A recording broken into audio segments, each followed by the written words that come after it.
بسم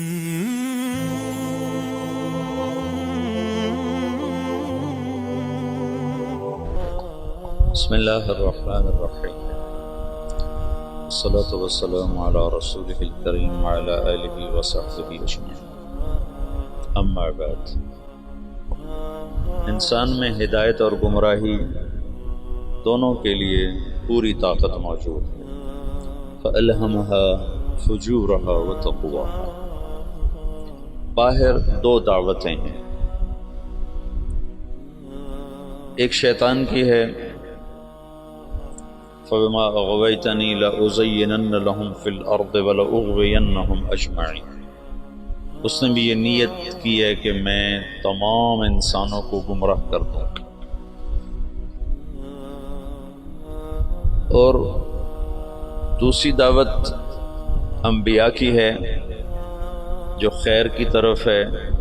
الف لام را کتاب انزلناہ الیک لتخرج الناس من الظلمات الی النور، وہ کہتا ہے وَلَأُغْوِيَنَّهُمْ أَجْمَعِينَ، یہاں کہتا ہے لِتُخْرِجَ النَّاسَ مِنَ الظُّلُمَاتِ إِلَى النُّورِ۔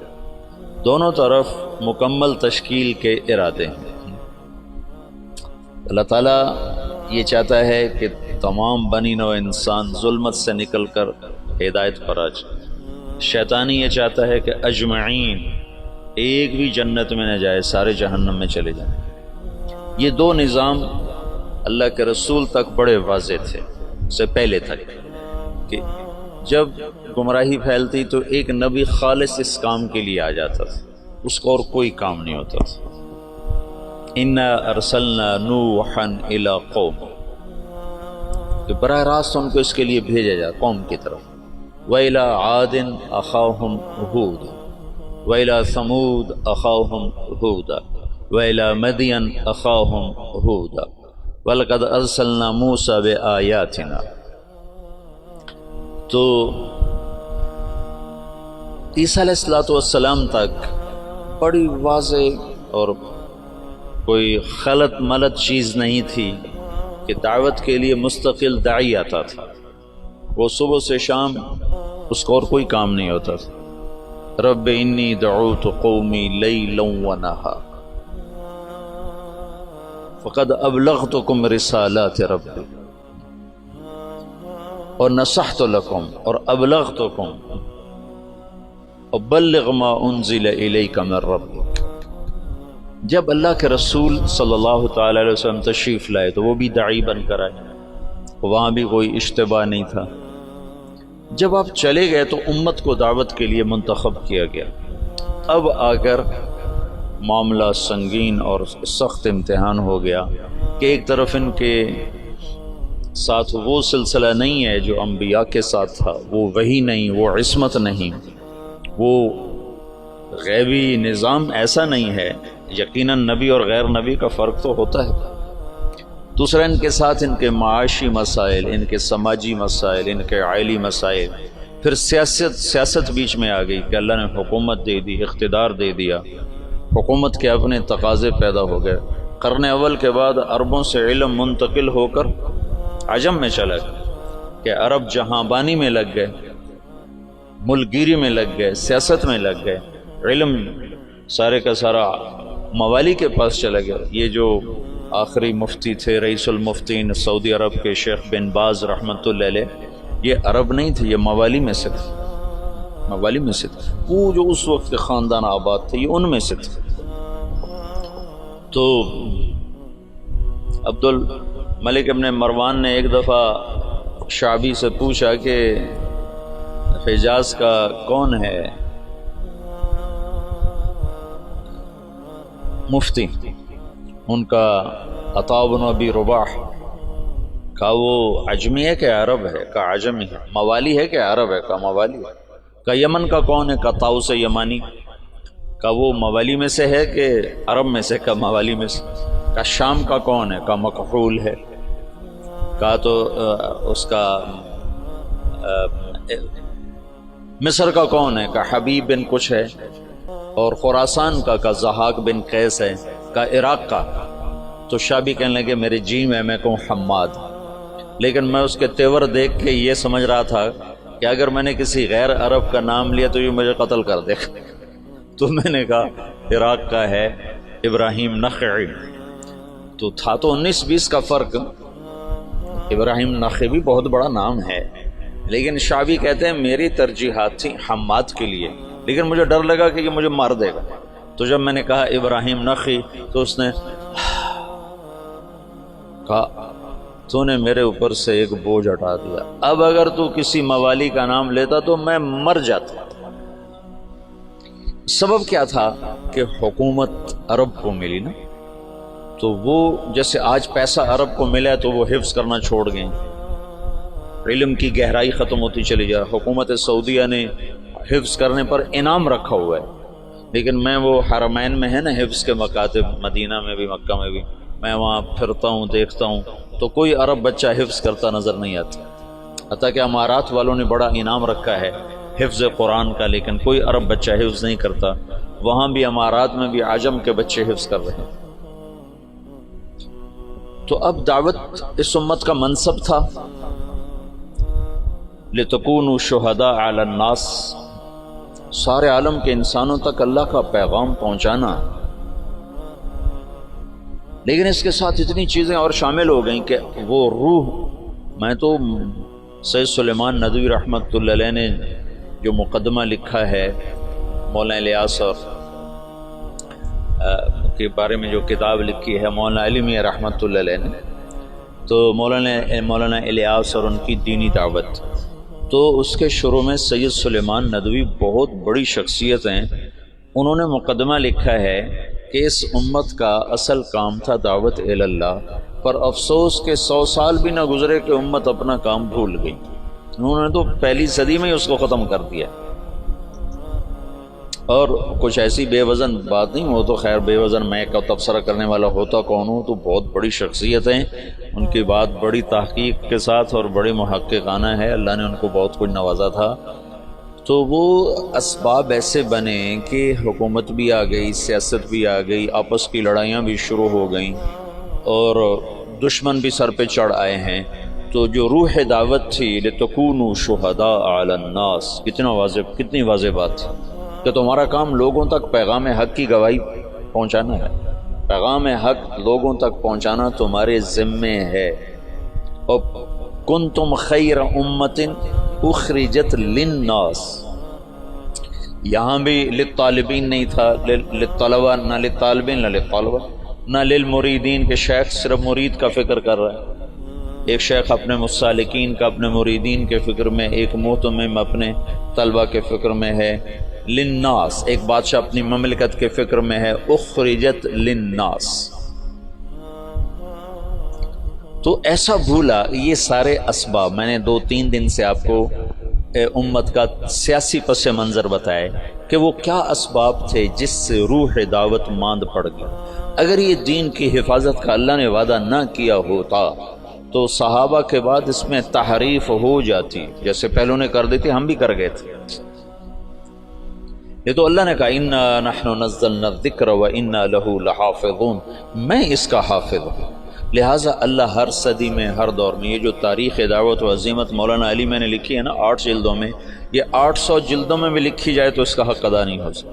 گرچہ ان کا قلم جس مضمون پہ چلتا ہے اس کا حق ادا کرتا ہے، لیکن میں دیانتداری سے کہتا ہوں، میں بھی تاریخ کا چھوٹا سا طالب علم ہوں، اس پر 8 کی بجائے 800 جلدیں بھی مولانا علی میاں لکھ دے اور وہ لکھنے کی طاقت رکھتے تھے، تو بھی میں دعویٰ کرتا ہوں کہ تاریخ دعوت و عظیمت کا حق ادا نہیں ہو سکتا تھا. ایسے رجال اللہ نے بھیجے، ایسے لوگ، عورتیں تک ایسی آئیں کہ جنہوں نے ہزاروں لاکھوں کی ہدایت کے سامان پیدا کر دیا. تو یہ اللہ تعالیٰ تجدید کرتا رہا کہ اسلام کو اللہ نے باقی رکھنا ہے جب تک سورج مغرب سے نہیں نکلتا. ہمیں کوئی مٹا نہیں سکتا، چونکہ اللہ نے اسلام کو باقی رکھنا ہے، اور اسلام کے باقی رہنے کے لیے مسلمان کا باقی رہنا ضروری ہے. تو لہٰذا چاہے اس سے بھی زیادہ ایٹمی طاقتیں مسلمانوں کے خلاف ہو جائیں، اسلام کو نہیں مٹا سکتے. بلکہ عین ممکن ہے کہ چونکہ یہ امت بڑھاپے کا شکار ہے، اللہ انہی قوموں کو ایمان کی دولت نصیب فرما دے، جیسے 7ویں صدی میں اللہ نے تاتاریوں کے ساتھ کیا کہ 7ویں صدی میں مسلمان سیاسی طور پر ختم، اخلاقی طور پر پستی کا شکار، اب بوڑھے آدمی کو 100 بوتل خون کی لگا دو تو وہ جوان نہیں بن سکتا، اسے سونے کے کشتے کھلا دو وہ جوان نہیں بن سکتا، اس کی عمر ڈھل چکی ہے اور بڑھاپے کا علاج کوئی نہیں۔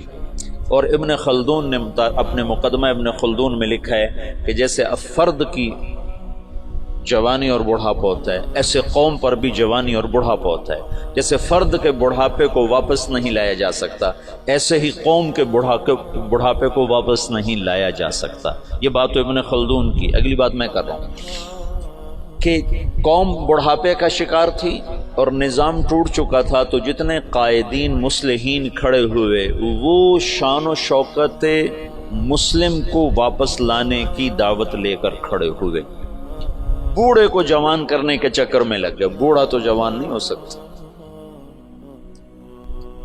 وہ ایک بنیا جا رہا تھا تو سامنے سے اس کو کوئی مل گیا لوٹنے والا، انہوں نے کہا چلو شاید بنیا ویسے ہی ڈر جائے گا، تو اس کے ہاتھ میں کچھ نہیں تھا، اس نے ایک تنکا اٹھا لے کر نکال جو تیرے ہاتھ میں، اس نے جیب سے ایک پیسہ نکال کے دے دیا، یہ لو۔ کہا میں تجھ سے سارے مانگ رہا ہوں تو ایک پیسہ دے۔ وہ کہنے لگا پہلے اپنا ہتھیار تو پہلے اپنے ہتھیار تو دیکھ لے۔ تو پچھلے 200 سال میں جتنی تحریکیں اٹھی ہیں وہ مسلمان میں جوانی لانے کے لیے نہیں اٹھی، بلکہ بوڑھوں پر جوانی والا نظام لانے کی محنت تھی کہ نظام واپس آئے، وہ شان و شوکت واپس آئے، وہ سیاسی طاقت واپس آئے، وہ حکومت واپس آئے۔ وہ نہیں ہو سکتا تھا، ناممکن تھا۔ شاہ عالم ثانی غلام قادر روہیلا کو جب وہ بچہ تھا تو اس کو عورتوں لڑکیوں کے لباس پہنا کے اپنے دربار میں نچواتا تھا۔ یہ لوگ نظام بدل سکتے تھے؟ جب غلام قادر روہیلا طاقت میں تو اس نے شاہ عالم ثانی کی آنکھیں نکلوا دی۔ شاہ عالم ثانی مغلیہ خاندان کا بہادر شاہ سے پہلے آخری بادشاہ تھا جس پر انگریز نے دلی پر باقاعدہ قبضہ کر لیا، اور شاہ عالم ثانی صرف لال قلعے کا بادشاہ رہ گیا تھا، اور اس کے بعد بہادر شاہ ظفر، اور پھر بات ہی ختم ہو گئی۔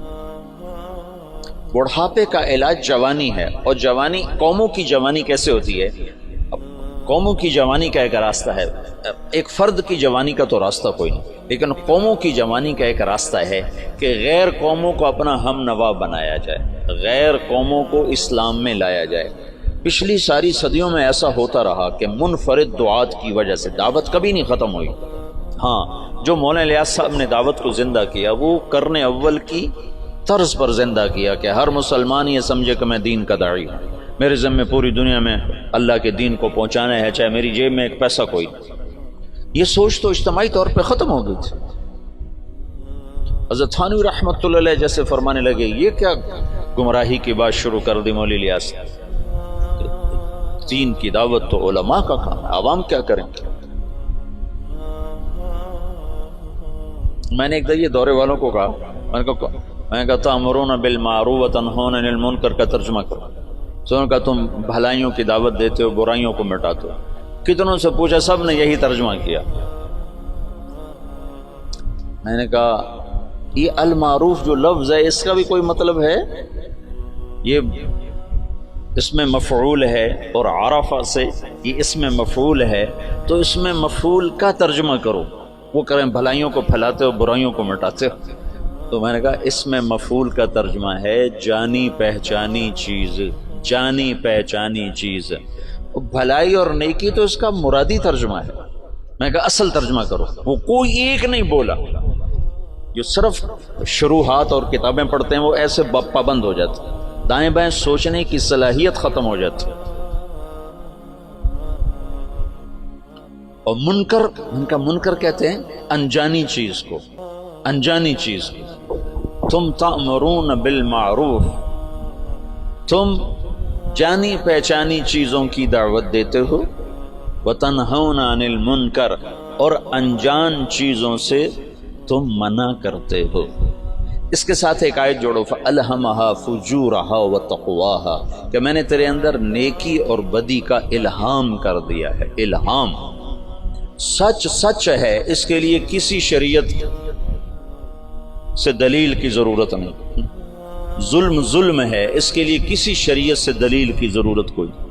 جھوٹ بہت بری چیز ہے، اس کا الہام ہے انسان کے اندر، کسی قرآن و سنت سے دلیل کی ضرورت کوئی نہیں۔ ماں باپ کی نافرمانی، یہ انسانی فطرت اس کا انکار کرتی ہے۔ زنا کا انسانی اب تزن الحرۃ، کیا بات کہی تھی اس نے؟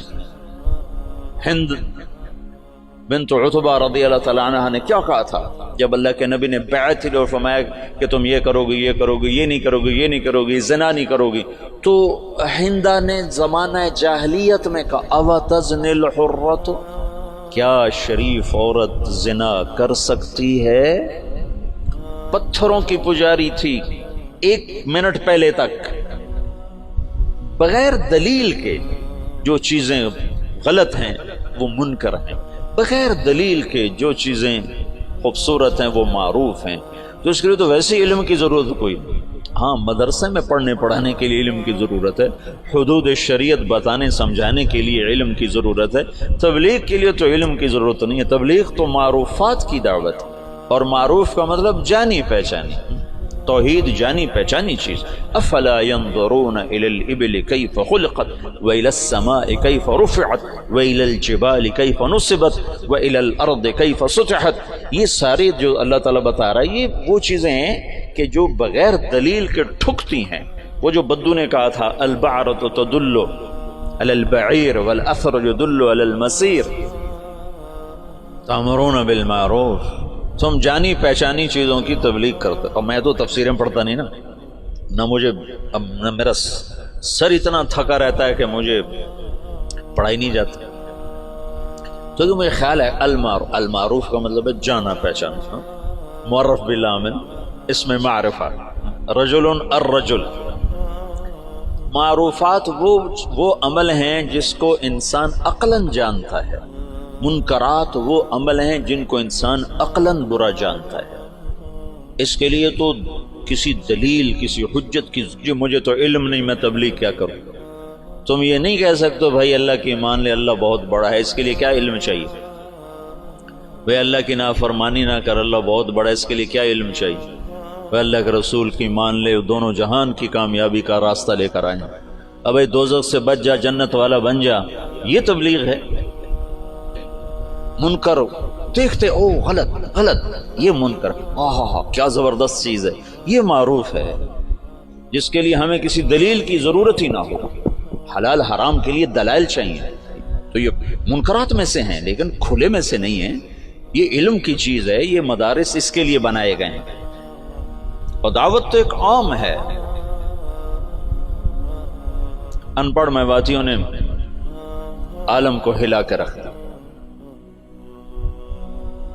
مولانا علی میاں تشریف فرما تھے رحمۃ اللہ علیہ، ایک میواتی اٹھا مولانا الیاس صاحب کے بیان سے، تو پیچھے بیٹھتے، کہنے لگے میاں جی کیا سمجھے کہ کوئی یقین کی بات کر رہو، یقین اللہ پر یقین، اللہ پر یقین کو یقین کی بات کر رہو، یہ ان کا مخاطب تھا۔ تبلیغ کے لیے علم نہیں چاہیے، مدرسے کے لیے علم چاہیے۔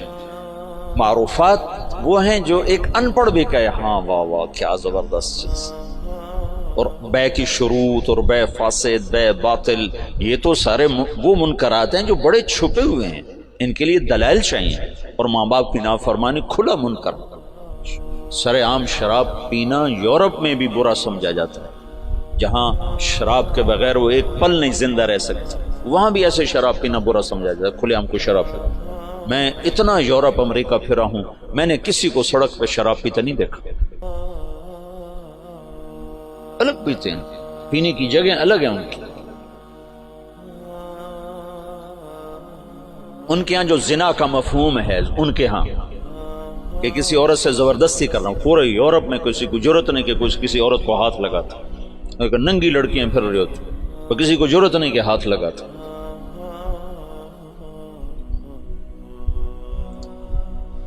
تامرون بالمعروف، معروفات، معروف اس میں مفعول نہ کہ نیکی ہے، عرف بھی اسی سے ہے، ابھی عرف۔ تو دعوت اس امت کا فرض منصبی ہے، فرض منصبی جو امت کے ہر فرد کے لیے ہے، لیکن سیاست، حکومت، گھر، معاشرت، یہ چیزیں رکاوٹ بن کر آئیں، اور نبیوں جیسا انتخاب نہ تھا، وہ تو اور کوئی کام کر ہی نہیں سکتا، اس کو تو وہی آ رہی. داؤد علیہ السلام نے ایک دن مقرر کیا کہ میں اللہ کی عبادت کروں گا, کسی سے نہیں ملوں گا. بڑی اونچی دیواریں بنائیں, اندر بیٹھ گئے, بس اللہ اللہ کروں گا, کسی سے نہیں ملوں گا. ایک دن مقرر کیا. پہلا دن تھا اور تصور المحراب, 2 فرشتے انسانی شکل میں دیوار پلنگ کے اندر.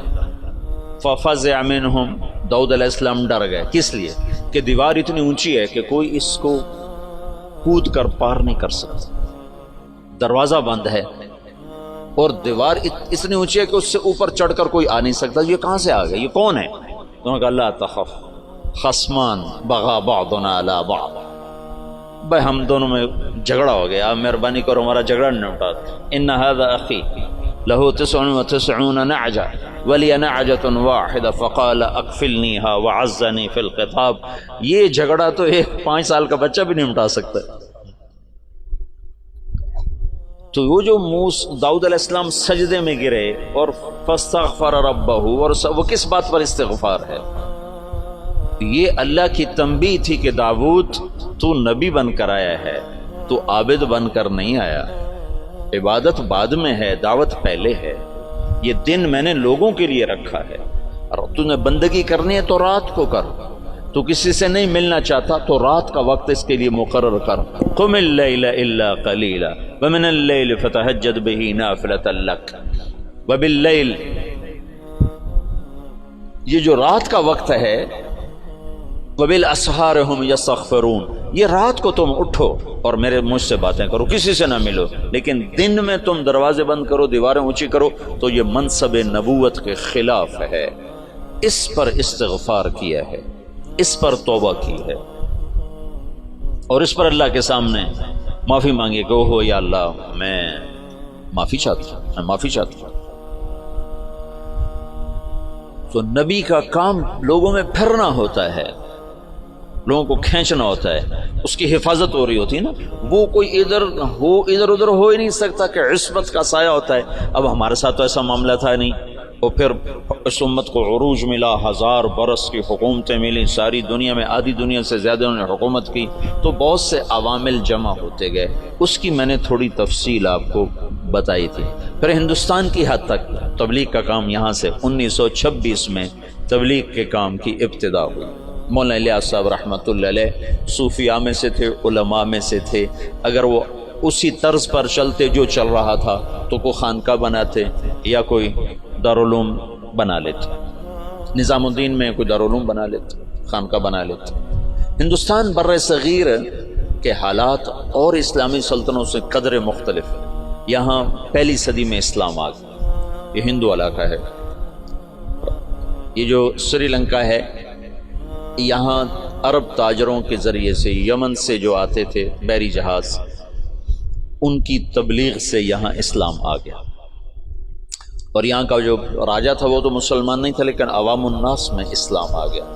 اور یہ جو ساتھ مالدیپ ہے, مالدیپ کوئی 2500 جزیروں کا ملک ہے. مالدیپ 2500 جزیروں کا ملک ہے, اور وہ جزیرے لمبے سے لمبا جزیرہ 11 کلومیٹر ہے, اس کا نام ہے مالے, اسی میں ان کا دارالحکومت ہے. باقی سارے جزیرے بس ایسے جیسے تمہارا مدرسہ ہے اتنا ایک جزیرہ ہوگا, ایسے وہ چھوٹے چھوٹے جزائر پر ہے. عنبر وہاں بہت نکلتا ہے, اللہ نے ان کو رزق دیا ہوا ہے عنبر کے ذریعے سے. تو یہ ان جزائر سے ایک قافلہ جا رہا تھا. اس میں یہاں کچھ عرب قبائل آباد ہو گئے تھے, تو ایک قافلہ بحری جہاز پر سری لنکا کے بادشاہ نے تحفے تحائف ولید بن عبد الملک کو دی, ان سے دوستی لگانا چاہتا تھا.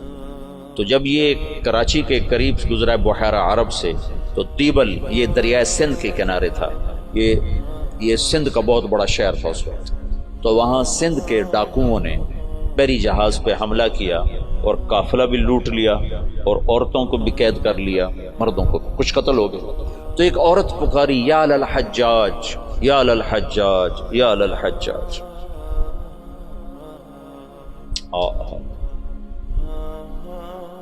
عروج کے دور میں فاسق کیسے ایمان والا تھا.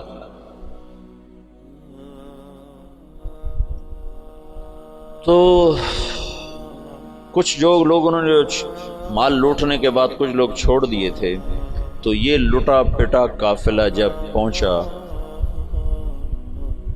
عراق میں تو حجاج کو ملا اور انہوں نے کہا کہ ایک بہن نے کہا تھا یا الحجاج، تو وہ کھڑا ہو گیا اپنے کرسی سے، کہ لبیک یا اخت الاسلام، لبیک یا اخت الاسلام، لبیک یا اخت الاسلام، اور کہا میرے اوپر حرام ہے بیوی بھی اور بستر پہ سونا بھی جب تک میں اس بہن کی مدد کو نہ پہنچوں۔ ایک جس کے بارے میں اللہ کے نبی کا کہنا ہے کہ وہ بنو ثقیف میں ایک مبیر ہو، ایک صفاق ہو، صفاق ترین فاسق ترین انسان غیرت ایمانی سے ایسا بھرا ہوا ہے کہ میرے اوپر بیوی حرام ہے، میرے اوپر بستر پہ سونا حرام ہے جب تک میں اس بہن کی مدد کو نہ پہنچوں۔ اور اس نے اسی وقت ایک لشکر تیار کیا، عبید اللہ بن نبحان رحمت اللہ علیہ کو امیر بنایا اور ان کو 3000 کا لشکر 4000 کا لشکر دے کے روانہ کیا۔ وہ لشکر شکست کھا گیا اور عبید اللہ شہید ہو گئے۔ پھر اس نے دوسرا لشکر روانہ کیا، یہ سارے عراق سے تھے۔ بدیل بن طوفہ رحمت اللہ علیہ کی سرکردگی میں وہ بھی شہید ہو گئے اور دونوں لشکروں کو شکست ہو گئی۔ پھر اس نے شامی قبائل جو عرب کے قبائل جو شام میں آباد تھے، ان کا عراقیوں سے بڑا مختلف مزاج تھا، تو اس نے ولید بن عبد الملک سے اجازت چاہی کہ مجھے سندھ پہ حملے کے لیے شام سے لشکر اور میرا خزانہ ختم ہے، مجھے پیسے بھی دے۔ تو ولید نے کہا میں یہ محاذ نہیں کھول سکتا، ابھی ترکستان میں محاذ کھلا ہوا ہے، شمالی افریقہ میں محاذ کھلا ہوا ہے، چین کی طرف محاذ کھلا ہوا ہے، میں چوتھا محاذ نہیں کھول سکتا۔ تو حجاج نے کہا جتنا پیسہ مجھے دو کے قرضہ ہے اور میں یہ دگنا کر کے بیت المال میں واپس کروں گا۔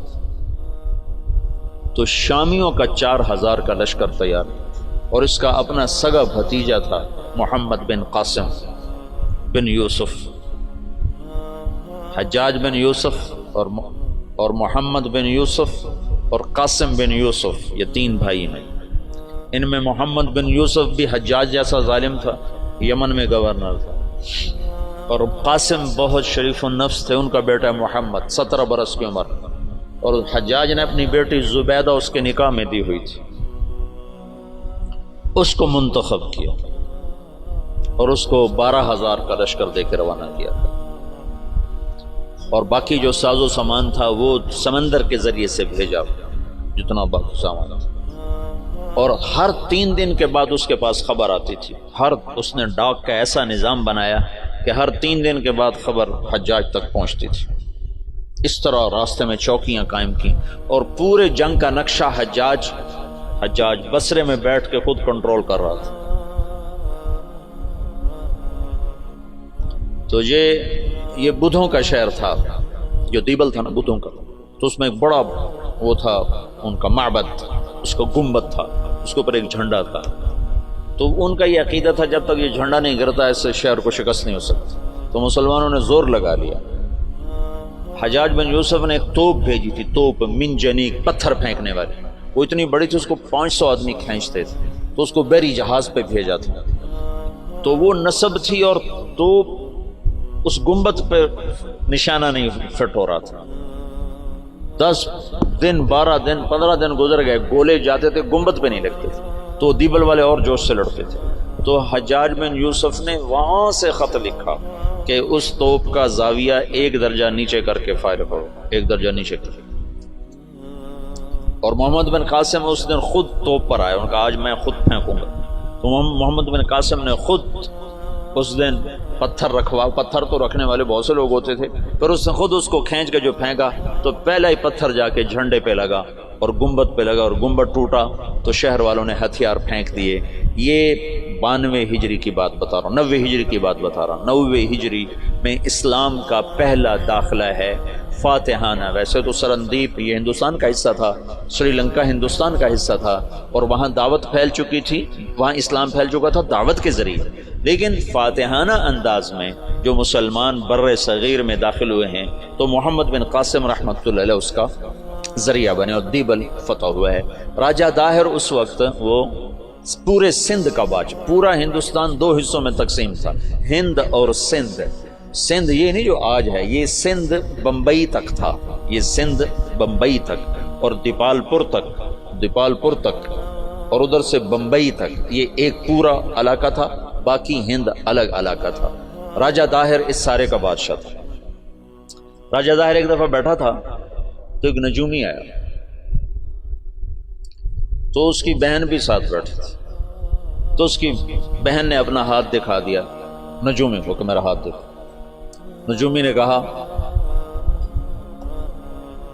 یہ لڑکی آئندہ سندھ کے بادشاہ کی بیوی بنے گی. تو راجہ داہر تو پریشان ہو گیا، یہ میرے گھر میں میرا دشمن پیدا ہو رہا ہے. تو اس نے اپنے وزیر کو بلایا، کہنے لگا نجومی نے کہا ہے کہ یہ میری جو بہن ہے یہ سندھ کے بادشاہ کی بیگم بنے گی. تو وزیر نے کہا تو خود شادی کر لے. قصہ ہی ختم.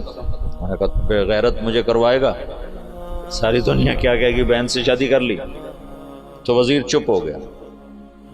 اس نے ایک بکری لے کر اس پر مٹی مل دی، مٹی کی تہ پہلے اس پر اچھی طرح لگائی، پھر اس کے اوپر باریک مٹی ڈالی، پھر اس پر پھول کے بیج ڈالے اور اس کو ہلکا ہلکا پانی لگوانا شروع. تو اس کے پشت کے اوپر پھول ہی پھول ہو گئے. تو اس نے وہ بکری ایک نوکر کو دی کہ جاؤ اسے بازار کا چکر لگواؤ. میں نے چکر لگوایا تو سارا شہر اکٹھا ہو گیا، بکری کے اوپر پھول، بکری کے اوپر پھول، سب حیران پریشان. اگلا دن کا پھر چکر لگاؤ، پھر لوگ اکٹھے ہو گئے، اگلا دن پھر چکر لگاؤ، پھر تھوڑے ہو گئے، پھر چوتھے دن اور تھوڑے ہو گئے، 5 دن اور، 6 دن اور، 7ویں دن کوئی بھی دیکھنے نہیں آیا. تو وہ بکری لے کر داہر کے پاس آ گیا. کہنے لگا اس بکری میں تیری کہانی لکھی ہوئی. وہ کیسے؟ تب پہلے زیادہ لوگ تمہیں گالیاں دیں گے، پھر اسے تھوڑے گالیاں دیں گے، پھر اسے تھوڑے گالیاں دیں گے، پھر ایک دن چپ کر جائیں گے، تو اسے شادی کر لیا. اس بکری سے اس نے اس کو دلیل سمجھائی. تو اس کم وقت نے حکومت کے لالچ میں اپنی بہن سے شادی کر لی. حالانکہ ہندو بھی بڑے غیور، بڑے غیرت والے. یہ راجپوتوں کی تاریخ ہے، بہت غیور لوگ ہوتے تھے. یہ تو آپس کی لڑائیوں کی وجہ سے بے وقوفی کی حد تک آپس میں لڑتے تھے، تو غیروں کو ان پر چھا جانے کا موقع اس وجہ سے ملتا تھا. تو وہ اس نے اپنی بہن سے شادی کر لی. جب محمد بن قاسم حملہ آور ہوا تو راجہ داہر سندھ بمبئی دیپال پور تک کا حکمران تھا. تو روہڑی کے قریب ان دونوں لشکروں کی پھر جنگ ہوئی. تو اس سے پہلے محمد بن قاسم نے لکھا حجاج بن یوسف کو کہ سارا سندھ اکٹھا ہو چکا ہے اور میرے ساتھ صرف 12,000، تو اپنی مدد کے لیے لشکر بھیجو. تو فاسق اور صفاق کا خط سن، حجاج کا خط ہے. یہ ابھی دریائے سندھ کے پار تھے، ادھر راجہ داہر کے لشکر، ادھر محمد بن قاسم کا لشکر.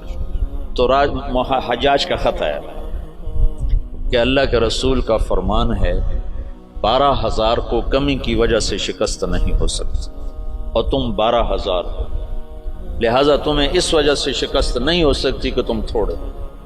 جب میرا خط پہنچے تو سارے لشکر کو آخرت کی ترغیب دی اور اللہ کی رضا پہ مرنے کے لیے تیار کرو.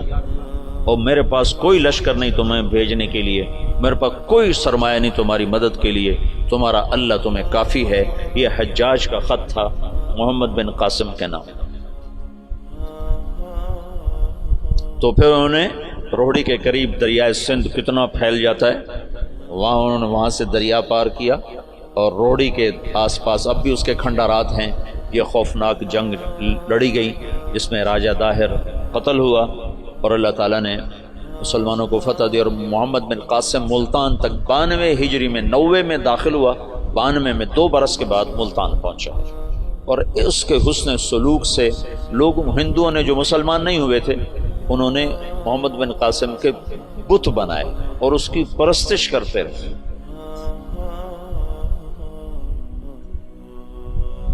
یہ اس طرف سے 92 ہجری میں اسلام داخل ہوا ہے.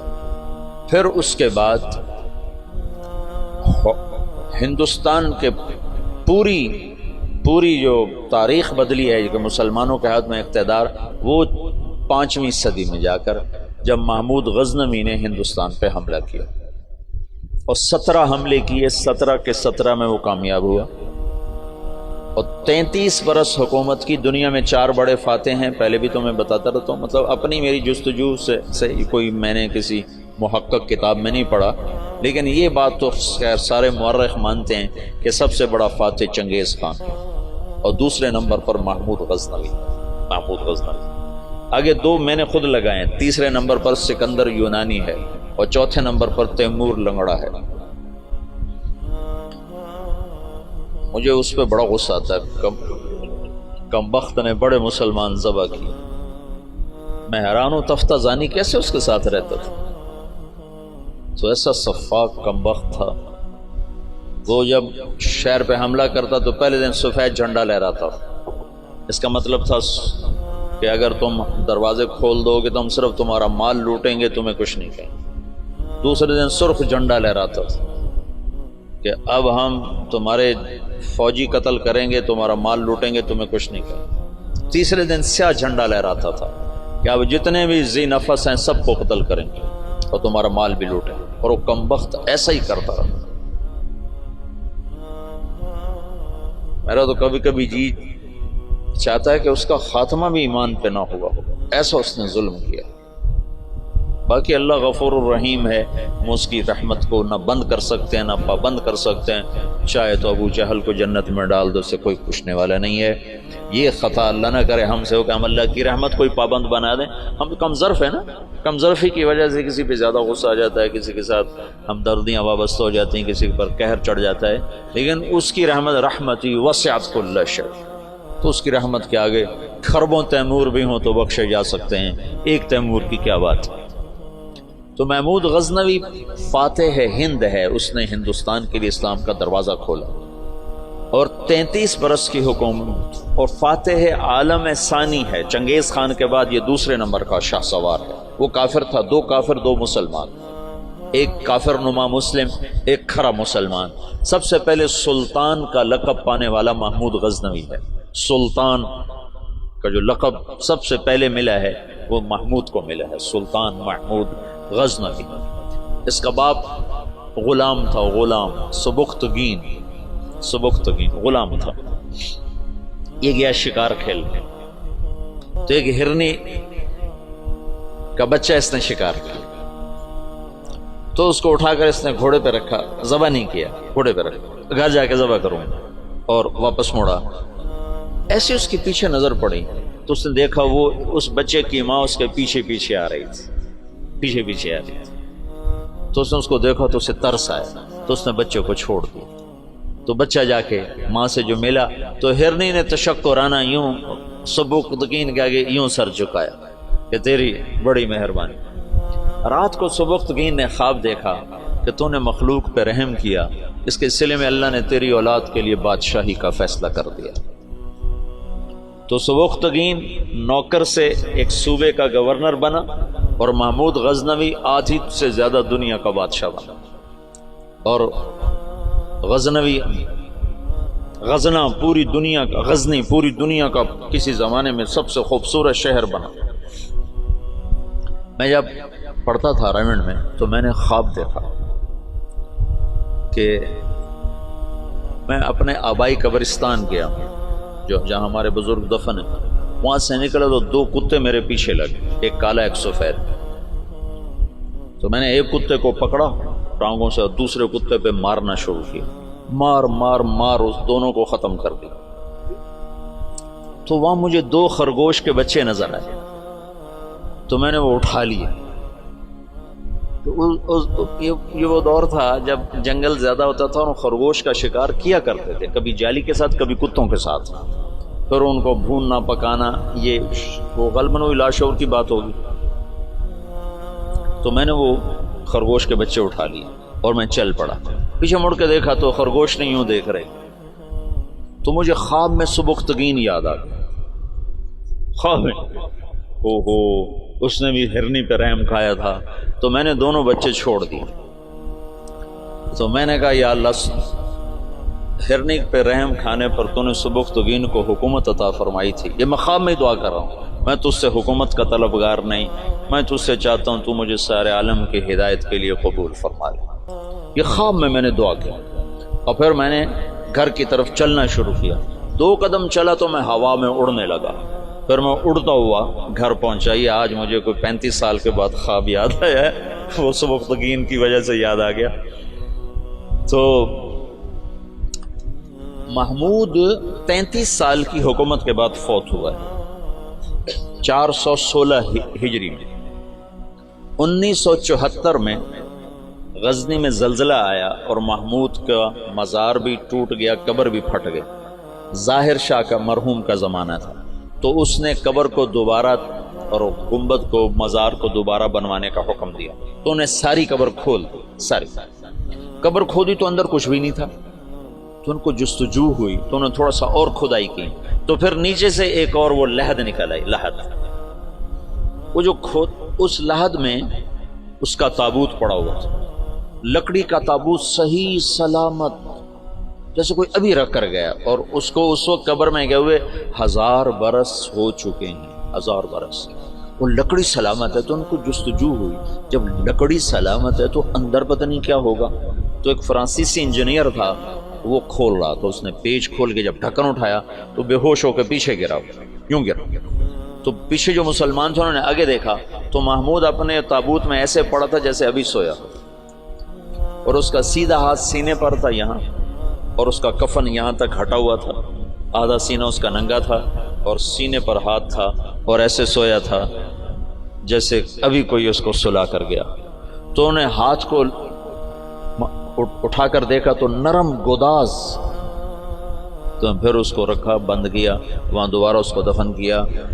میرے محبوب صلی اللہ علیہ وسلم ایسی زندگی لائے ہیں کہ مسجد کا امام نہیں، 3 بر اعظم کا بادشاہ بھی مرنے کے بعد ایسے اعزاز پا سکتا. شہید بھی نہیں ہے، تبھی موت مرا ہے. ٹی بی میں ٹی بی ہو گئی تھی، تب تک ٹی بی سے مرا تھا.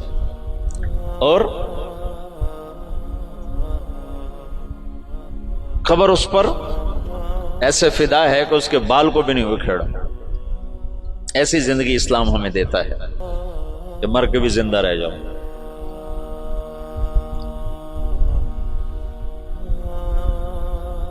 تو شہاب الدین غوری پھر پہلا بادشاہ ہے جس نے باقاعدہ محمود کی مثال ہے جیسے کسی نے ہل چلا کر زمین برابر کر دی. اس کے پاس ایک شخص آیا کہ حضرت کا سلطان میں بہت مظلوم ہوں. کیا ہے؟ کہ تمہارا بھانجا تیسرے چوتھے روز میرے گھر آتا ہے، میری بیوی کے ساتھ برا کرتا ہے، مجھے گھر سے نکال دیتا ہے، میری تجھ تک پہنچ بڑی مشکل سے ہوئی. تو محمود کا رنگ غصے سے سرخ ہو. اس نے کہا آئندہ جب ایسا واقعہ ہو فوراً میرے پاس آ. اور درباریوں سے کہا یہ شخص جب پہنچے، میں سو بھی رہا ہوں تو مجھے اٹھایا جائے. تیسری رات وہ آیا، تیسری رات بھاگتا ہوا. تو سلطان اس کے ساتھ اٹھا اور اس کے گھر پہنچا، اور اندر جاتے اس نے پہلے چراغ بجھایا، پھر ایک وار کر کے اس کا سر اتارا. پھر ساتھ ہی وہ زمین پہ گر کے کہنے لگا ویحک اسقِ، تیرا بھلا ہو جلدی سے پانی لا. تو بھاگ کے گیا، پانی لایا، پانی پہ کہنے لگا چراغ جلاؤ. تو چراغ جلایا تو مقتول کو دیکھ کر اس نے کہا الحمدللہ. تو اس نے پوچھا سلطان یہ کیسے ہوا؟ میں کچھ باتیں سمجھنا چاہتا ہوں. تم نے چراغ آتے ہی بجھایا،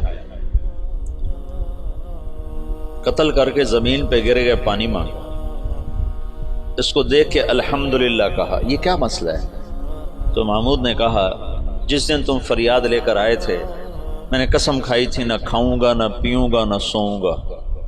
میں 3 دن سے بھوکا بھی ہوں، پیاسا بھی اور جاگا بھی ہوں کہ جب تک تیری مدد نہ کر لوں میرے اوپر کھانا پینا سونا حرام ہے. آج تیسری رات کا جاگا ہوں، ایک لقمہ کھانا نہیں کھایا، ایک گھونٹ پانی نہیں پیا. گرا میں اس لیے، پانی میں نے اس لیے، چراغ میں نے اس لیے بجھایا کہ اگر میرا بھانجا ہے تو میری تلوار کہیں کانپ نہ جائے، وار صحیح کرے. اور الحمدللہ میں نے اس لیے کہا کہ یہ میرے خاندان کا بھی نہیں چے جائے کہ میرا بھانجا ہو. یہ تو کوئی میرے نام پہ تمہاری عزت لوٹتا رہا. ان صفات پر قبر نے اس کو نگینہ بنا دیا، اس کو کھایا نہیں ہے. شہاب الدین غوری سے حکومت کی ابتدا ہوتی ہے بر صغیر باقاعدہ، اور پھر وہ اپنے غلام قطب الدین ایبک کو لاہور کا حکمران بناتا ہے. اور اس کے 2 داماد تھے، اس کی نرینہ اولاد نہیں تھی. شہاب الدین غوری ہمارے دیس میں ماشاءاللہ مدفون ہے. یہ پرتھوی راج کو شکست دینے والا تراوڑی کے میدان میں یہ شہاب الدین غوری تھا. پہلی جنگ میں اسے شکست ہوئی، تیاری کر کے نہیں آیا تھا. تراوڑی کی پہلی جنگ میں 12,000 کا لشکر تھا اور واپس جا رہا تھا کہ پتہ چلا پرتھوی راج چڑھایا.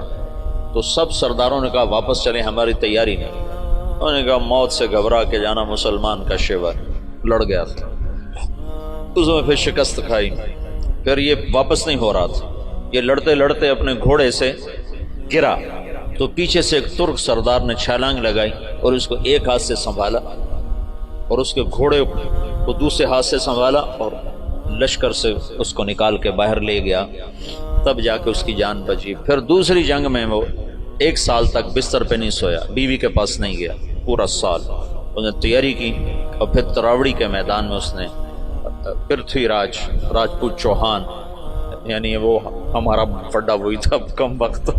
ہمیں تو اللہ نے ہدایت دے دی کوئی 15-20 نسل پہلے ہم مسلمان ہو گئے، لیکن ہمارا قبیلہ وہی ہے راجپوت چوہان، پرتھوی راج کی نسل. تو اس کے 2 داماد تھے، ایک شمس الدین ایک ناصر الدین. ناصر الدین کو اس نے ملتان کی حکومت دی، شمس الدین کو پھر اس نے دلی کی اور قطب الدین ایبک کو لاہور کی. اس میں شمس الدین پھر بہت عالم نکلا. قطب الدین ایبک بہت سمجھدار تھا، لیکن 4 سال کی حکومت کرنے کے بعد اس کا انتقال ہو گیا. وہ یہ پولو کھیلتا تھا، پولو یہ گھوڑے کا، تو گھوڑے سے گرا اور مر گیا. انارکلی کے پچھلی طرف اس کا مزار ہوتا تھا. انارکلی جانا ہوتا تھا، 60 کی دہائی میں پڑھتا تھا، تو سارے محلے کا کوڑا کرکٹ اس کی قبر پہ پڑا ہوتا تھا اور عبرت کا نشان ہوتا تھا. پھر ضیاء الحق مرحوم نے یہ نیکی کا کام کیا. اس نے وہ سارا محلہ صاف کروا کے چاروں طرف کے مکان خرید کر اس کی قبر پر ایک بڑا خوبصورت اس نے مزار بھی بنایا، ساتھ آنے جانے کی جگہ بھی بنائی. تو اس طرح یہاں اسلامی سلطنت کی بنیاد. التمش نے 5 دفعہ چنگیزیوں کو شکست دی، 5 دفعہ، اور ان کے چنے چبوا دی. پھر صلاح الدین خلجی نے، تو خاندان غلامہ ختم ہوا.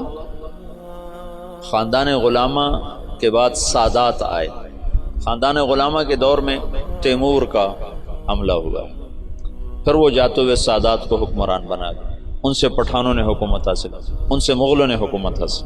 ابراہیم لودھی کو شکست دی بابر نے پانی پت کے میدان. بابر بڑا دلیر آدمی تھا، بڑا عجب بادشاہ گزرا ہے. تھوڑی عمر میں مر گیا، 42 سال کی عمر میں مر گیا، پر اس کی عجب زندگی. تو ایک یہاں مغلیہ سلطنت کی داغ بیل پڑی، بڑی مضبوط اسلام دوست، سوائے اکبر کے کہ وہ گمراہ ہوا تو علماء کی وجہ سے. وہ خود ان پڑھ تھا، دین کو جانتا نہیں تھا. تو جو درباری علماء تھے ان کی وجہ سے وہ دین سے متنفر ہوا کہ وہ آپس میں اس بات پہ اس کے اکبر کے سامنے لڑ پڑتے تھے کہ یہ کرسی پر میں بیٹھوں گا، بادشاہ کے برابر میں بیٹھوں. وہ کہتا میں بیٹھوں، وہ کہتا دائیں میں بیٹھوں گا، بائیں تم بیٹھو. وہ کہتا نہیں تم ادھر بیٹھو میں ادھر بیٹھوں، ادھر میں بیٹھوں گا ادھر تم بیٹھو. ان چیزوں سے وہ ایسا خود ان پڑھ تھا. کیونکہ ہمایوں کو جب شکست ہوئی، شیر شاہ سوری نے اسے شکست دی. شیر شاہ سوری پٹھان تھا، تو کچھ عرصہ بیچ میں پٹھانوں کی حکومت آئی اور ایسی حکومت کر گیا شیر شاہ سوری کہ انگریزوں نے بھی شیر شاہ سوری کے اصول پر اپنی حکومت کے نظام بنائے تھے. ایسی خوبصورت حکومت کر کے گیا شیر شاہ سوری، اور بالکل غریب سا تھا. ایک سپاہی سے اللہ تعالیٰ نے اس کو یہ بہار، صوبہ بہار میں یہ پیدا ہوا تھا. تو اس نے بڑے چکر سے حکومت حاصل کی. اس نے اپنا ایک جتھا بنا لیا. تو اب اس کو ضرورت تھی کوئی شہر میرے قبضے میں ہو. تو اس نے نا وہاں بہار کے ہندو راجا سے کہا کہ مہاراج میں مغلوں سے لڑنے جا رہا ہوں، میرے پاس ہے خزانہ بہت سارا، میں چاہتا ہوں آپ کے پاس امانت رکھ دوں، جب میں آؤں گا تو آپ سے لے لوں گا۔ وہ ہندو مہاراج تو جو تھا وہ تو الٹی چھلانگیں لگانے لگا، کہا جی میرے پاس 500 صندوق ہے شرفیوں کے بھرے ہوئے۔ وہ 5 بھی ہوتے تو پورے ہندوستان کا خرچہ کافی تھا۔ جب اس نے کہا 500 تو اس کی تو رال ٹپک پڑے۔ ان کا مہاراج میرے جیسا دیانتدار تمہیں پورے ہندوستان میں نہیں ملے گا، تم لے آؤ، میں بڑی حفاظت کروں گا، جب تم آ جاؤ گے تو تمہیں دوں گا، تم مر گئے تمہاری اولاد کو دوں گا۔ ان کا بس مہاراج میں یہی چاہتا ہوں۔ اس نے اس میں سپاہی چھپا دی، ہر صندوق میں سپاہی چھپا دی، بند کروا کے ریڑیوں پہ لدوا کے اس نے قلعے کے اندر بھجوا دی۔ جب وہ اندر پہنچے تو وہ جو ریڑیاں لے جا رہے تھے انہیں جا کے کنڈے کھول دیے، وہ باہر نکلے اور انہوں نے منٹوں میں قلعہ فتح کر لیا۔ تو یوں شیر شاہ سوری ایک سپاہی سے بادشاہ بننے کی طرف اس کا قدم اٹھا۔ پھر اس نے 6 سال حکومت کی، پر وہ کام کیے جو لوگ 100 سال میں بھی نہیں کر سکتے۔ میرے گاؤں کے آگے جو سڑک ہے اب پکی ہے، یہ شیر شاہ سوری نے بنوائی تھی، ملتان سے لے کر لاہور تک۔ اس کو شیر شاہ سوری روڈ کہتے تھے۔ پہلے زمانے میں سڑکیں دریاؤں کے ساتھ ساتھ چلتی ہیں تاکہ مسافروں کو پانی ملتا رہے، تو دریائے راوی کے ساتھ ساتھ یہ سڑک چلتی۔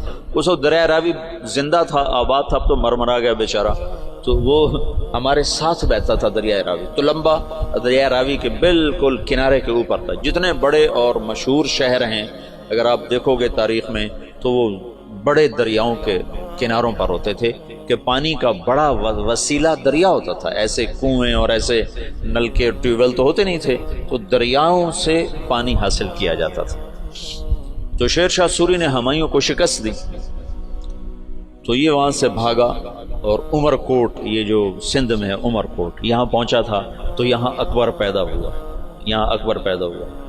پھر ہمایوں نے اس کو بیوی کے ساتھ کابل بھیج دیا، خود وہ ایران چلا گیا، ہجرت کر گیا۔ پھر ایران سے شیعہ بادشاہ کی مدد سے وہ واپس دوبارہ ہندوستان آیا۔ شیر شاہ سوری کی اولاد اتنی قابل نہیں تھے، اتنے سمجھدار نہیں تھے، تو وہ شکست کھا گئے۔ پھر دوبارہ اللہ نے مغلیہ سلطنت کو اقتدار بخشا، تو اکبر 12 سال کی عمر میں بادشاہ بن گیا۔ نہ علم کی صحبت، نہ علماء کی، نہ علم نہ علماء کی صحبت۔ آگے درباری علماء ملے جنہوں نے اس کا بیڑا غرق کر کے رکھ دیا، تو اس نے دین الہی ایجاد کر دیا، جس کے لیے مجدد الفسانی رحمۃ اللہ علیہ کو اللہ نے استعمال فرمایا، بغیر مناظرے کے ہیں۔ یہ مناظرے کام خراب کرتے ہیں، نہ مناظرہ اسلام کا مزاج ہے۔ مولانا محمد قاسم نانوتوی رحمۃ اللہ علیہ ہمارے سب کے بڑے ہیں جنہوں نے دیوبند کی بنیاد رکھی، وہ مناظرے سے نفرت فرماتے تھے، کبھی کسی سے مناظرہ نہیں کیا، کبھی کسی سے، صرف بہت اصرار پر ایک دفعہ ایک تحریر شیعہ کے خلاف لکھی بس، جس پر مسلمان کا نام آتا تھا اس سے مناظرہ نہیں کرتے تھے، حالانکہ وہ ایسے مناظر تھے کہ وہ آریاؤں سے اور عیسائیوں سے، غیر مسلموں سے بادشاہ تھے مناظر کے۔ رحمت اللہ کرانوی صاحب رحمت اللہ علیہ، مولانا رحمت اللہ کرانوی، اگر یہ لوگ نہ ہوتے تو بر صغیر اندلس ہوتا، اسپین ہوتا، یہ تو لوگ آ گئے تھے۔ مجھے کل پرسوں تمہارے استاد شیخ رمضی نے بتایا کہ بور عقیبہ نے زیتونیہ مدرسہ کیسے بند کیا۔ میں کہا اللہ علماء دیوبند کو جزائے خیر دے، جو چٹائی پہ راضی ہو کے اور چوپڑی روٹی کے دھوکے میں نہیں آئے۔ حبیب بور عقیبہ نے علماء کو چوپڑی روٹی کھلا دی اور پیسے پہ ان کو کھینچ لیا، جب وہ کھینچے تو پھر ہر سب کچھ چلا گیا، اور یہاں کے علماء بکے نہیں، بھوکے پیٹ پہ پتھر باندھ کے۔ حضرت نانوتوی کو نا والی دکن حیدرآباد نے خط لکھا کہ حضرت آپ میرے پاس تشریف لائیں، میں آپ کو 500 روپے مہینہ تنخواہ دوں گا۔ 500 روپے مہینہ 50 لاکھ روپیہ مہینہ ہے آج کا، 50 لاکھ روپیہ مہینہ۔ تو حضرت نانوتوی نے خط لکھا کہ میں دیوبند میں پڑھاتا ہوں، میری 5 روپے تنخواہ ہے، 2 روپے میں مدرسے میں چندہ دے دیتا ہوں، تو 2 روپے میں میرے میاں بیوی کا بخوبی گزارا ہو جاتا ہے، اور 5واں روپیہ مجھے سارے مہینے پریشان کرتا ہے کہ اس کا کیا کروں، تو 500 کو لے کے کیا کروں گا؟ 500 کو لے کے کیا کروں گا؟ تو یہاں علماء کی ایک کھیپ ایسی آئی جو بکے نہیں،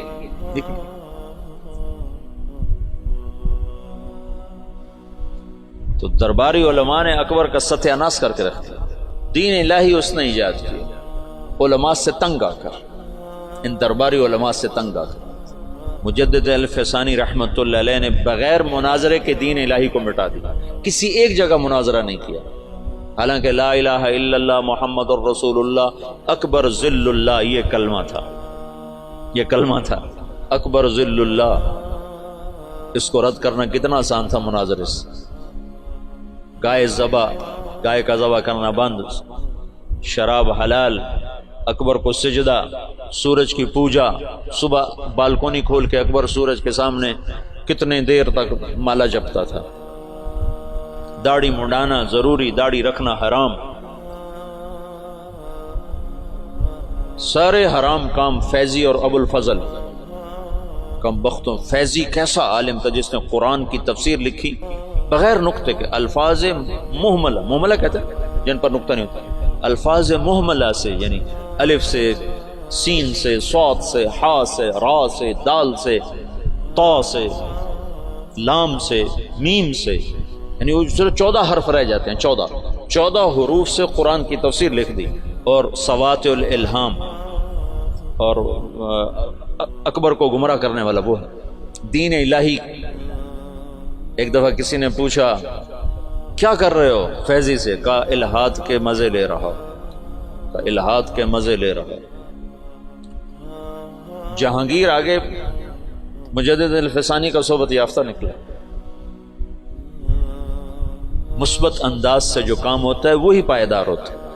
اتنا بڑا کام مولانا الیاس صاحب فرماتے تھے میرا کام مجدد الفسانی والا، میں نے مجدد الفسانی کو سامنے رکھا ہے کہ ان کا طرز یہ تھا کہ وہ مٹی ہوئی سنت کے مقابلے میں جو بدعت ہوتی تھی اس کی تردید نہیں فرماتے تھے مجدد الفسانی، بلکہ مٹی ہوئی سنت کے فضائل بیان اتنا فرماتے تھے کہ سنت چھا جاتی تھی، بدعت مٹ جاتی تھی، روشنی آئی اور اندھیرا چلا گیا۔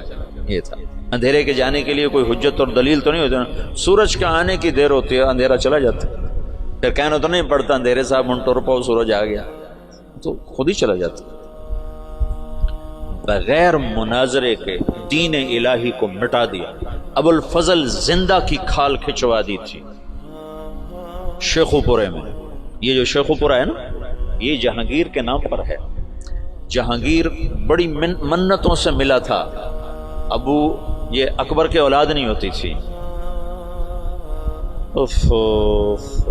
ایسے میرا پنڈورا باکس کھل جاتا ہے تو کہاں کی کہانیاں اکٹھی ہو جاتی ہیں، تو پھر مجھے خود یاد نہیں رہتا میں کیا کہہ رہا تھا اور کدھر چلا گیا۔ تو بڑی دعاؤں کے بعد جہانگیر ملا تھا، پیدل گیا تھا اجمیر تک دعا مانگنے، اجمیر تک پیدل گیا تھا دعا مانگنے کہ اللہ تعالیٰ مجھے بچہ عطا فرمائے، تو اللہ نے جہانگیر دیا۔ اس کی نخنیت، جہانگیر بہت نیک متقی بادشاہ، اس پر ایسے ہی بہت زیادہ افتراء ہیں، بہتان ہیں، بہت سارے، کچھ کمیاں تھی بھی سی بادشاہوں میں ہوتی ہیں، لیکن اس کا یہی بہت بڑا احسان ہے کہ اس نے دین الہی کو ختم کیا۔ تو یہ شیخو پورہ جہانگیر نے آباد کیا تھا۔ اکبر اپنے بیٹے جہانگیر کو شیخو کہا کرتا تھا پیار سے، شیخو بابا، شیخو بابا۔ ویسے نام اس کا سلیم تھا، جہانگیر اس کا لقب تھا، اور شیخو اس کا ابا اسے کہا کرتا تھا، شیخو بابا۔ تو اس نے یہ ہرن مینار بھی جو بنایا ہے، اس کا ایک ہرن تھا جہانگیر کا، اسے بہت پیار کرتا تھا، وہ مر گیا، اس کے غم میں اس نے ہرن مینار بنایا۔ تو یہاں شیخو پورہ میں اب اس نے باپ کے خلاف بغاوت کی تھی اکبر کے بیچ میں، تو ابو الفضل اس نے بھیجا تھا سفیر بنا کے، میرے بچے سے بات کیا چاہتا ہے، حکومت تو تیری ہے، تو میرے خلاف کیوں آتا ہے؟ تو جب ابو الفضل آیا تو اس نے زندہ کی کھال اتروا، کہا تو ہے میرے باپ کو گمراہ کرنے والا، زندہ کی کھال اتروائی تھی اس نے۔ اکبر نے کہا شیخو بابا میں تو ذبح شدہ بکری کی کھال نہیں اترتے دیکھ سکتا، تو نے میرے یار کی کھال ہی زندہ اتار دی۔ کہا بابا یہ تیرا یار نہیں، یہ تیرا سب سے بڑا دشمن جس نے تجھے اس دین اسلام سے برگشتہ کر دیا۔ چنانچہ آخری 5 سال میں اکبر طائب ہو گیا تھا، اور تس کے جہانگیری جو جہانگیر کی سوانح ہے اس میں جہانگیر نے لکھا ہے کہ آخری وقت میں بابا نے صدر جہاں کو بلوایا جو مفتی دلی تھے، اور ان سے فرمایا کہ میرے سرانے بیٹھ جاؤ، سورہ یاسین پڑھ۔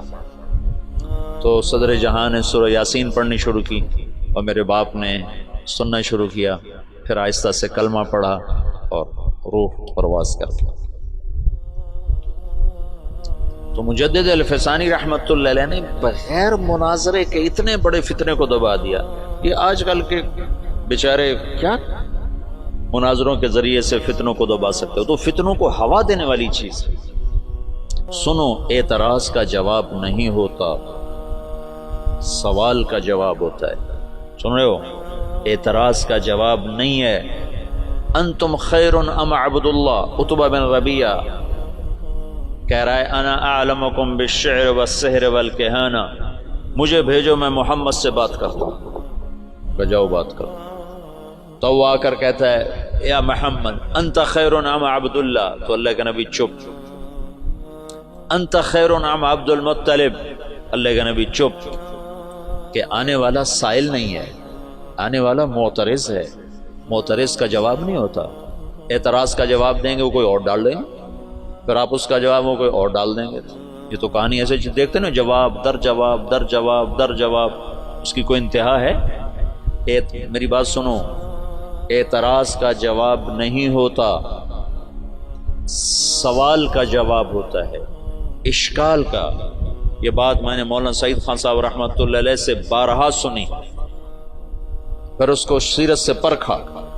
انتم خیر ام عبد اللہ، ابھی یہ ایک ہی حدیث میرے سامنے آئی، اور لگے چپ۔ انتم خیر ام عبد المطلب، چپ۔ کہ عتبہ سائل بن کر نہیں آیا ہے، معترض بن کر آیا ہے، اس کو جواب نہیں دیا جا سکتا۔ وہ لمبی بات کرتا رہا، آپ خاموش رہے۔ جب وہ خاموش ہو گیا تو آپ نے کسی ایک بات کا جواب نہیں دیا، ایک بات کا۔ عتبہ میرے پاس جو ہے وہ میں تمہیں سنا دیتا ہوں۔ حامیم والکتاب المبین انا انزلناہ، کیا ہے؟ قرآنا عربی، حامیم والکتاب المبین قرآنا عربی لقوم یعلمون بشیرا ونذیرا فاعذر اکثرهم فهم لا یسمعون وقولوا قلوبنا فی اکنۃ مما تدعونا الیہ سے لے کر فإن اعرضوا فقل انذرتکم صاعقۃ مثل صاعقۃ عاد وثمود، یہاں تک قرآن پڑھ کے سنا دیں۔ انا انزلناہ قرآنا عربیا لقوم یعلمون بشیرا ونذیرا فاعرض اکثرهم فهم لا یسمعون، اس کو پڑھتے چلے جاؤ۔ یہ سارا قرآن سنا، ایک بات کا جواب نہیں، ایک بات کا۔ تمہیں جوش اٹھتا ہوگا کہ ہم جواب لیں گے، ہم جواب لیں گے، وہ اور اس لیے کہ اگلا سائل ہی نہیں ہے، اگلا تو معترض۔ ایک جاٹ کے منہ سے نکل گیا کوا سفید ہوتا ہے، کالا نہیں ہوتا۔ نہ کہ میاں کالا ہوندا، نہ کہ نہیں ہوندا ہی بگا، چٹا ہوندا ہی نہیں۔ تو انہوں نے کہا چلو مناظرہ کرو مناظرہ۔ تو اس کی بیوی نے کہا مر جاویں، کالا ہوندا ہے، تو کدے آکھے جانا پہ؟ اس نے کہا میں مننا ہی نہیں، کالا ہوندا تو میں کون منے سے، میں مننا ہی نہیں۔ تو تم کیسے بے وقوف ہو جو کوے کو سفید کہنے والے کو منانا چاہتے ہو؟ کیوں وقت ضائع کرتے ہو؟ اس سے بات کر لو جس کا ذہن صاف ہے۔ معترض کا جواب نہیں ہے۔ تو آج کل اعتراض ہیں، سوال نہیں ہے۔ سائل کا ضرور جواب ہے، اشکال کا جواب ہے، سوال کا جواب ہے، اعتراض کا جواب نہیں ہے۔ مناظرے، جواب در جواب، یہ سب وقت ضائع کرنے کی چیزیں۔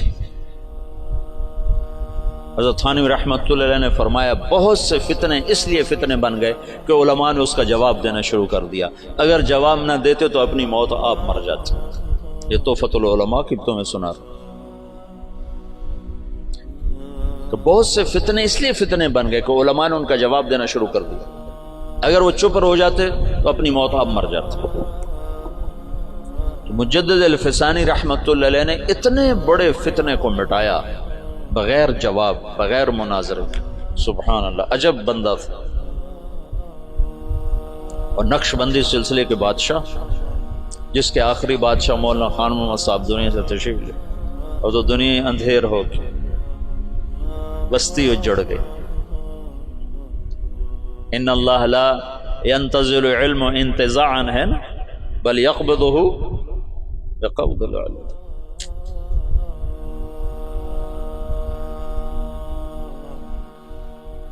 زمانہ خالی ہو گیا.